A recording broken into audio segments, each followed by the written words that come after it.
Agora, eu quero abordar um pouco a questão de, a gente falou aí, a pessoa tem que pensar sobre o que quer, o que deseja, o seu plano de vida, junto com o plano de carreira, e falamos de estabelecer objetivos. Mas, obviamente, cada um desses objetivos tem que ter uma meta, né? Eu não posso pensar assim, eu quero ser professor. Mas não estabeleço quando é que eu quero ser professor, né? Não estabeleço metas a serem cumpridas.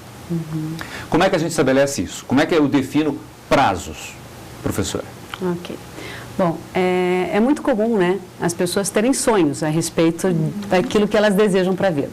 Então, um dia eu vou fazer tal coisa, né, ou quando eu fizer tal coisa, né, e não define nem quando isso vai acontecer, nem necessariamente o que de fato elas querem. Então, acho que a primeira questão é trazer esse sonho, né, para um processo realizável. Aí eu defino esse sonho, transformo esse sonho numa meta. O que de fato eu quero e para quando eu quero. Quando é importante que isso aconteça na minha vida? Né? Eu digo o seguinte, todas as pessoas, de alguma maneira, elas têm um planejamento de carreira. Sim. Começou a trabalhar, entrou no mercado de trabalho, entrou na relação formal de trabalho, existe um plano aí. Nem sempre é estratégico, mas existe um plano. O nosso papel é auxiliar as pessoas exatamente a transformar isso em plano estratégico. Quando a gente fala de estratégia, então o que especificamente se quer e para quando eu quero isso? Faz toda a diferença para iniciar um processo de planejamento de carreira. E claro, como alcançar. Exatamente, porque definir o prazo limite, né, o deadline do teu projeto de vida e de carreira, vai te dar condição de mapear esse método, teu como. Né? Então, quer dizer, para eu chegar lá, o que é importante que eu faça no decorrer desse tempo que eu estou estipulando? Né? Vamos supor, eu quero me tornar fluente em inglês. Essa é uma demanda que a gente recebe bastante, principalmente no meio universitário. Sim. Por que isso é importante? Porque o meu curso da minha área exige os melhores profissionais, os profissionais mais bem preparados, mais bem remunerados, têm essa competência desenvolvida. Ok, para quando você quer isso? Para quando é importante para você que você tenha essa capacidade, essa competência desenvolvida? Então, colocar essa data. Aí sim a gente começa o como vamos fazer isso. Aí tem as metas de todo esse processo. Lá é o objetivo final, né? Ter o inglês fluente. Agora, como que eu vou fazer isso a partir do hoje? Qual é que está meu nível de inglês hoje? Né?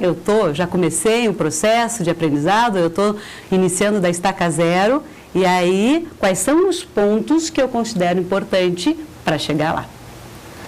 E como é que a pessoa faz quando ela própria se boicota? Porque tem muita gente que deve ter estabelecido essa mesma meta, disse, olha, daqui 6 meses eu quero estar falando inglês fluentemente, ou daqui 1 ano eu quero estar falando... E chega nesse 1 ano e a coisa não andou. Tem alguma dica, tem alguma recomendação, Rafaela? Primeiro de tudo, é importante o autoconhecimento, sempre, né, Damaris? Independente da etapa de carreira que esse indivíduo tiver. Então, assim, se boicotou, todo ano tá lá, essas são as metas para o próximo ano. Ano novo, né? Minhas resoluções para o ano novo são essas. Isso. Sempre repete as do ano anterior. Então, primeiro tentar identificar, peraí, o que não funcionou, que fez com que eu não alcançasse essas metas. Identificar, mais uma vez, vamos colocar esses obstáculos, e encontrar estratégias. Se do jeito que fez não funcionou, como que eu posso fazer diferente? Né? Se eu quero um resultado diferente, é importante que eu tenha um comportamento, um posicionamento, estratégias, formas diferentes. Então, avaliar também esse cenário. Aquela velha história de que atitudes iguais não vão dar resultados diferentes. Exatamente. Eu tenho que tomar novas atitudes, buscar novos caminhos. Novos caminhos. Outra coisa que auxilia demais, pensar em modelos, pessoas que são referência. Então, que pessoas que eu conheço, tanto do dia a dia, quanto pessoas que são da mídia, enfim, o que for. Modelos de referência positiva. Então, o que essas pessoas fizeram? De que forma que elas agem? Usar como referência e também alguns comportamentos, algumas dicas, também pode ser bastante útil. Eu queria até pegar um gancho aqui, Tony, quando você falou assim, eu quero ser fluente em inglês em 6 meses. Eu trabalharia a primeira questão, isso é possível? Sim. É possível eu me tornar fluente nesse idioma em 6 meses? Quer dizer, depende, né? Se a pessoa já está no nível avançado, pode ser que sim. ela vai ter que criar uma estratégia bem disciplinada, né, de estudos em 6 meses. É muito comum as pessoas subestimar o tempo. Sim. Quando criam uma meta de planejamento de carreira. Então, assim, não, eu consigo. Né? O nosso papel, né, como orientadores de carreira, como coaches, é exatamente trazer esse objetivo para o realizável. Isso é possível. Alcançável. Fazer a conexão com a realidade.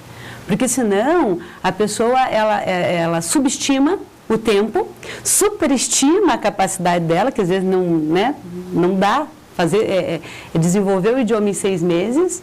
É algo bem complexo, né? Não digo que é impossível, mas é difícil que uma pessoa, dependendo do estágio que ela esteja, ela alcance. Então, quer dizer, criar objetivos a partir de um ponto que eles sejam de fato realizáveis naquele tempo que foi mensurado. Perfeito. Conhecer esse cenário. A gente está falando aqui sobre planejamento de carreira e a gente preparou uma matéria para você acompanhar. Nós temos uma reportagem falando um pouco mais sobre esse assunto. Vamos acompanhar.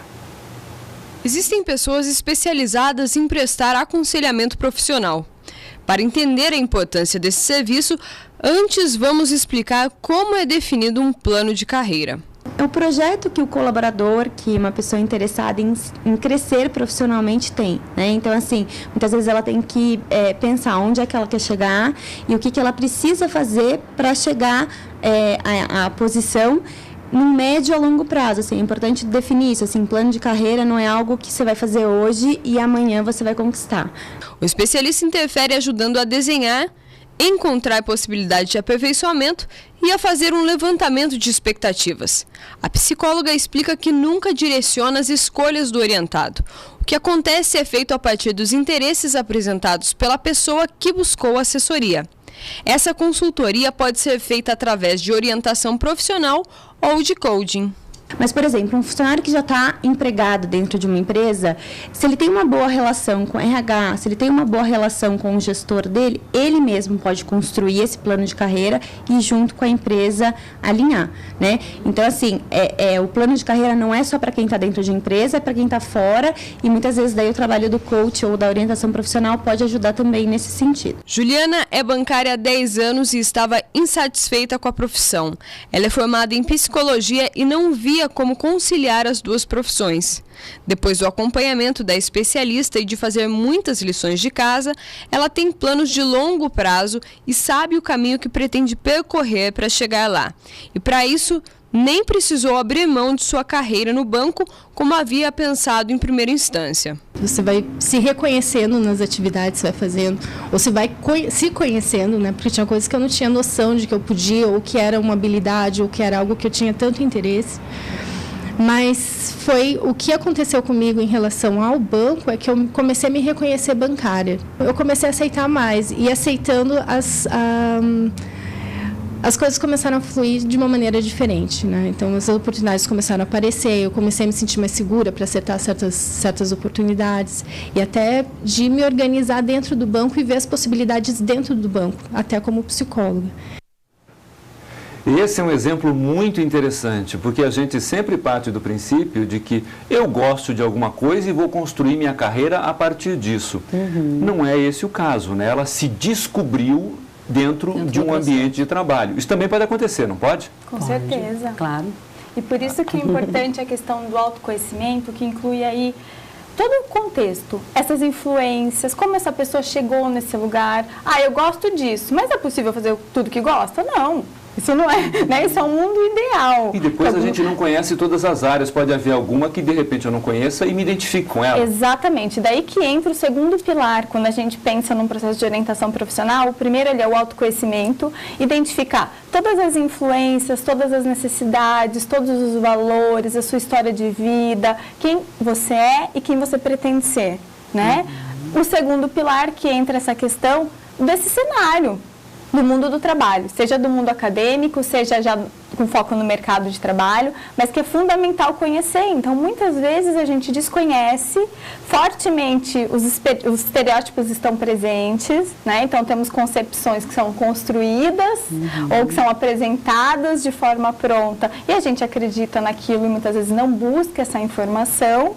Então, autoconhecimento, conhecimento desse mundo do trabalho, daí o auxílio profissional em determinados casos, porque tem pessoas que conseguem por si realizar essas decisões, fazer essas transições de maneira tranquila, né? Para outros não. Então, daí tem aquele incômodo e precisa de um auxílio profissional. O que é importante estar atento ao mercado de trabalho. Não só às carreiras que já existem, mas também aos novos mercados que se abrem. Sim, né? são tantos, né? A cada dia que passa, tudo se transforma. Isso mesmo. Né? E, às vezes, você tem várias habilidades que podem te encaminhar para uma dessas novas oportunidades. Por isso que eu acredito muito, Tony, nessa questão de vamos, antes de tudo, quando a gente fala de autoconhecimento como um pilar de planejamento de carreira, eu diria o mais importante deles, né? Se você não puder fazer todos os outros, invista nesse pelo menos, que vai fazer muita diferença na sua carreira. Porque quando você aprende a se conhecer melhor, você aprende a entender quais são as atividades que você faria e que você gastaria muito pouca energia para fazer e você faria com sucesso, com êxito. Né? É muito comum quando a gente vê profissionais se destacando naquilo que fazem, eles gostam do que fazem. Eu estou, né, nessa área há algum tempo já e eu não tenho visto pessoas que se destacam fazendo um trabalho mais ou menos. Fazendo aquilo, eu estou fazendo só porque o dinheiro é bom, porque o salário, a remuneração vale a pena. Eu não vejo muito isso. Eu vejo pessoas se destacando porque são extremamente engajadas com aquilo que faz. Dá para ser extremamente engajado com algo que não se gosta e que não se tem muita conexão? Essa é uma boa pergunta para as pessoas responderem aí.